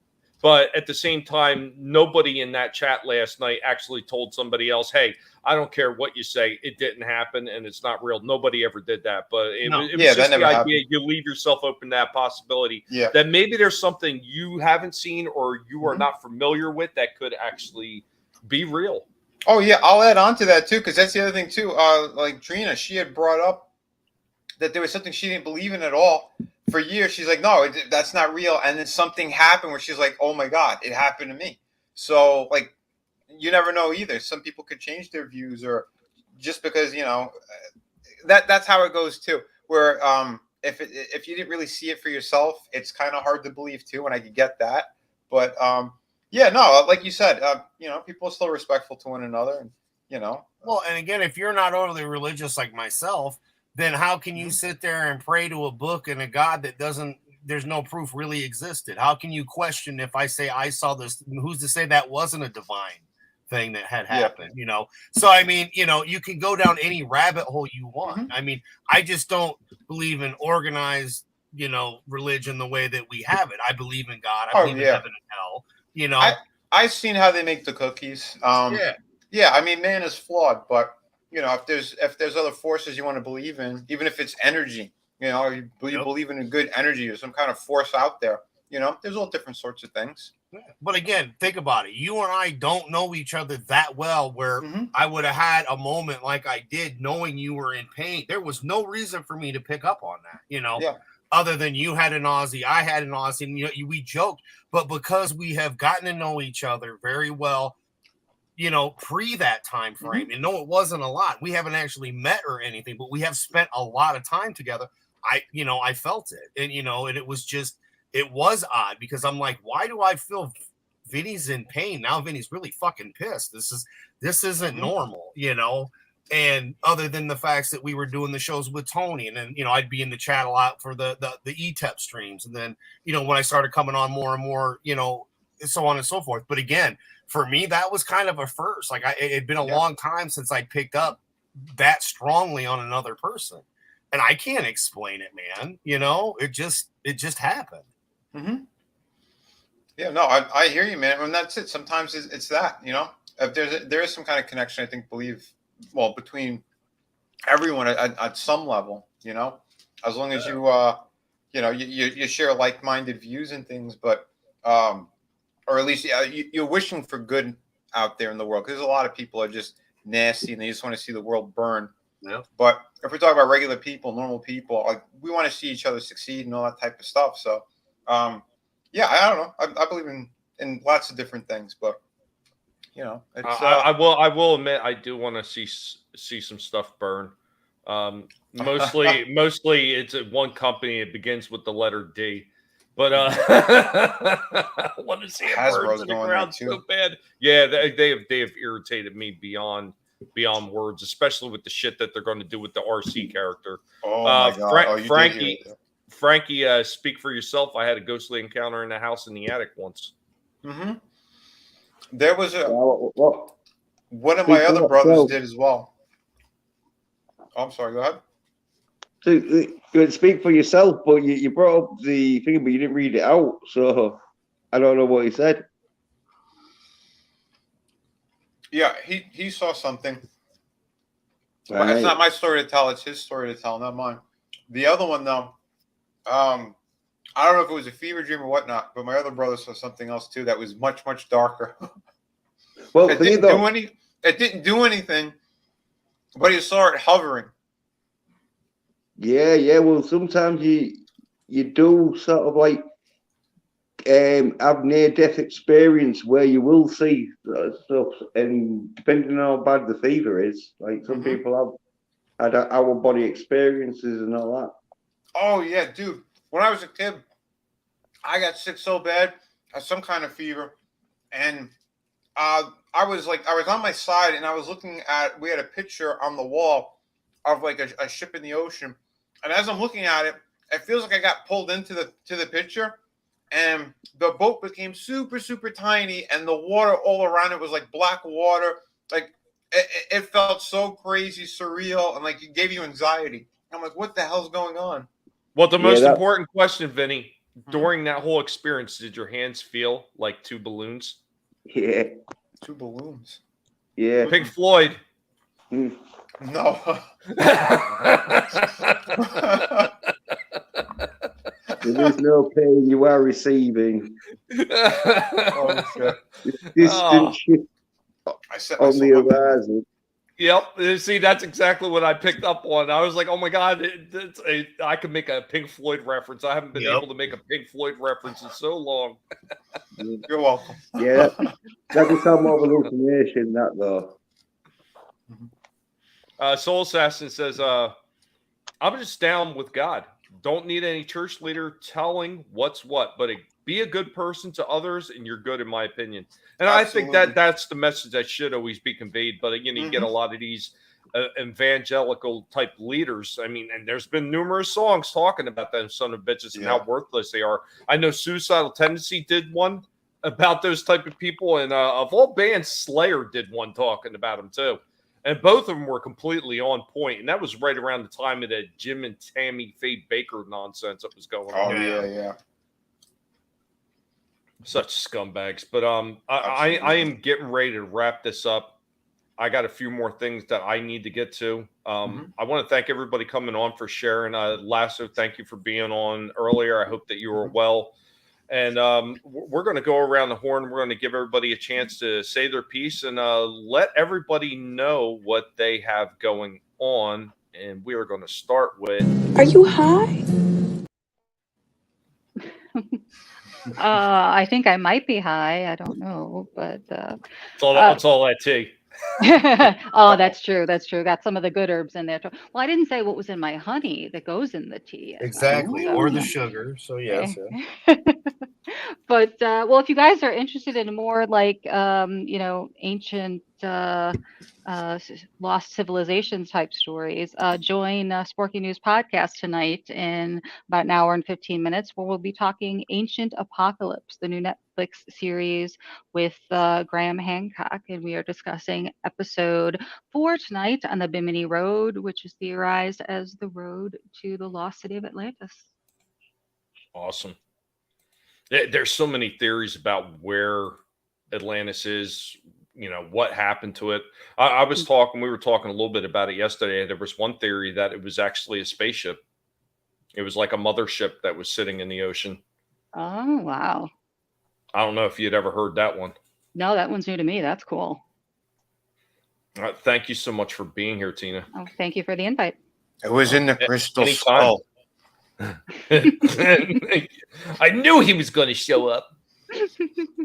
She said Hans cock, didn't she?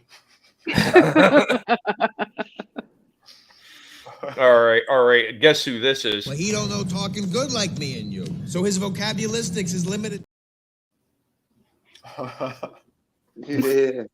Yeah. Well, I think I'll be having to release a video on my experience of the time when me and two mates went to this library to investigate paranormal activities, and we saw this librarian that shushed us, and when we went to charge her, she just came at us in a demon-like ghost attacking way, and so we shut it and ran out the building. But then I'll be doing a live stream hopefully tomorrow, and then there'll be another video where it's about Geach, my mate wrestler, or hopefully I'll get his show reel out. But there's probably about a minute's where nearly sort of like to show, and yeah, I've got a Twitter account at 27A Pedersen and all. Cheers. Awesome. Thanks, Jens. Yeah. Always appreciate you coming on. I've never gotten tired of you. See, people were worried that I was going to get tired of you. I'm not tired of you. Well, yeah. You always come in. You always have some good conversations. Okay, yeah. Sometimes you say some pretty weird shit. That Ghostbusters story was a good one, but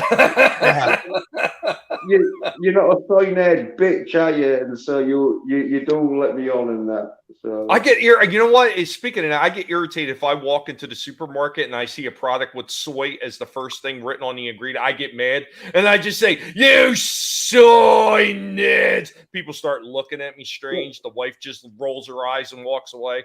I think it's hilarious. She don't find it quite so funny. Yeah.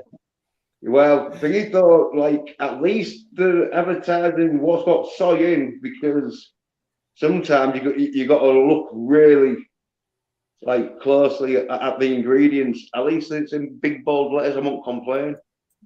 But unless like all the aisles are full of soy, which apparently it is going to be, where the big chain supermarkets will only supply soy and other sort of emasculating stuff. Well, on that day, that's when we stopped going to the supermarkets. We're gonna hand it over for the next outro. Such heroic nonsense. Very nice. Very, very nice. AJ, are you there, AJ? I'm here. It's true. All the supermarkets are going to be loaded with soy and bugs. You know it. So, like, remember, you got to fight it. You got to combat it. Go to Infowars.com. You got to get vitality pills. Get your dick pills, because you're nice and hard. You can fuck anything, and it's great. It's wonderful. It feels awesome. It's 7076. I don't know this man for anything. All I know is the Ghostbusters right. Have your tea, dip your biscuits in it. It's great for everyone. I teabag every day because when I go to the toilet, they hang so low that my sack's just dipping in there. There's nothing I can do about it. I'm 90. Remember, boycott Indiana Jones 5. There's a Wookiee who's going to star in it, and she's going to murder me and take over the franchise. Boycott it. I said it over on Vinny's channel, and yeah, go check it out. Vinny Hart, he's fantastic. Thank you, Hans Cock. Yeah, no, you were talking ghosts. So we do have an awesome project. So click the link there. Through the Woods. It's a 100-page ghost story. You get the entire story. You guys are gonna love it. It's amazing stuff. We got Shot of the Kraken. It's another beauty. And City of Venus. I am working on the sequel as we speak. So it's going to be awesome. And yeah, thank you everybody for popping in last night as well over on my stream. Like everybody was saying, you know, it was a good conversation. And yeah, we're going to continue those round tables. I like them, and we're going to have some more kind of crazy topics as well, and get into more stuff. You know, I know last night we jumped all over the place from like pop culture to political to aliens and Egypt, and it was awesome. Bunch of cool stuff. Oh, look, it's George. Hi, George. What up, George? But yeah. Oh, and tonight, yeah, at 8:35, we're gonna be over on the Place to Be review, and I believe Trina is gonna be our special guest tonight as well. So hopefully she is feeling better and she can pop in there. But yeah, so tune into all that great stuff, and yeah, I hope everyone on panel has a great night, and everyone in the chat. Keep kicking ass and being awesome to one another. Thanks, Vinny. Anytime. Always a pleasure to have you on, man. You're absolutely awesome. I'm so glad that we met through Red Gaze and everything. Yeah, where is Red Gaze? We need to drag him back in here. Yeah, I know the Gaze agenda has gone pink. It's no longer red. What's going on, Gaze? Yeah, come on, Red. I thought we made up. I thought you were going to quit hiding from me in the Wiener Dog clan. He went fucking soy. I'm gravely disappointed. Again, you have made me unleash my dogs of war. Well, I'm dreaming of gash. Yeah. So I'm not doing a whole lot of anything because we have puppies inbound this week for the channel. So don't expect any streams. If I am doing something, it'll be announced on the Twitter and the Facebook. You know, you'll see me on the chats, of course, sharing stuff out, trying to get better at the twatter, hoping that Elon does us right and, you know, keeps up the allowing us to have free speech and actually posting things and getting better at getting rid of the bots and things that are still there. But as for the YouTubes, yeah, we will pretty much be taking a break this week other than maybe some pop-up shows. But yeah, you'll see me on with everybody though. Puppy should be the next couple days. Once we've got Puppy and everything's good, maybe Wednesday. But yeah, like I said, to be announced, you know. Oh, but thanks for having me. It was a lot of fun. And as always, listen to the beautiful guinea pigs. Because if you don't, they're going to come for them toes. You'll be toeless. I appreciate it, Adam. Thank you. Thank you, buddy. Yeah, brother. Thank you.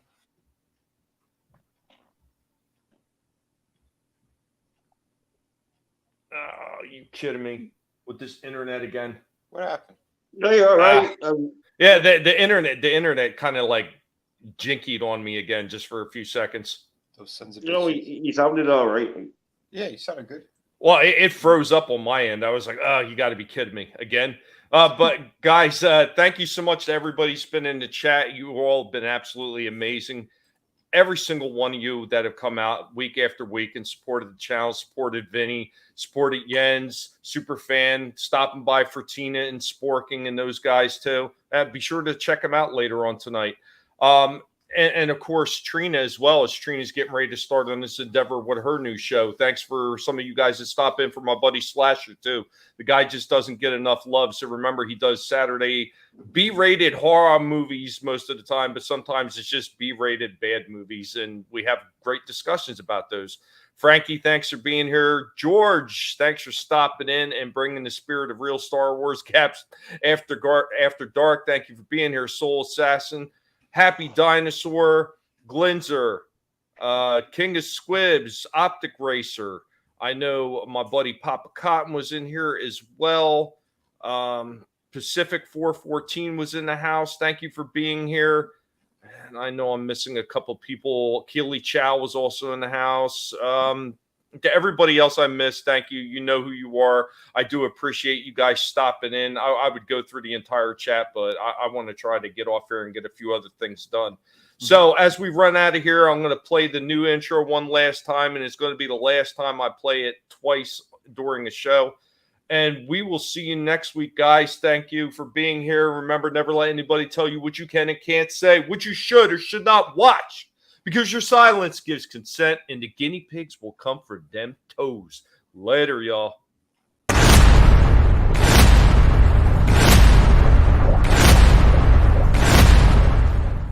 We are the guinea pigs collective. All will be assimilated. Resistance is futile.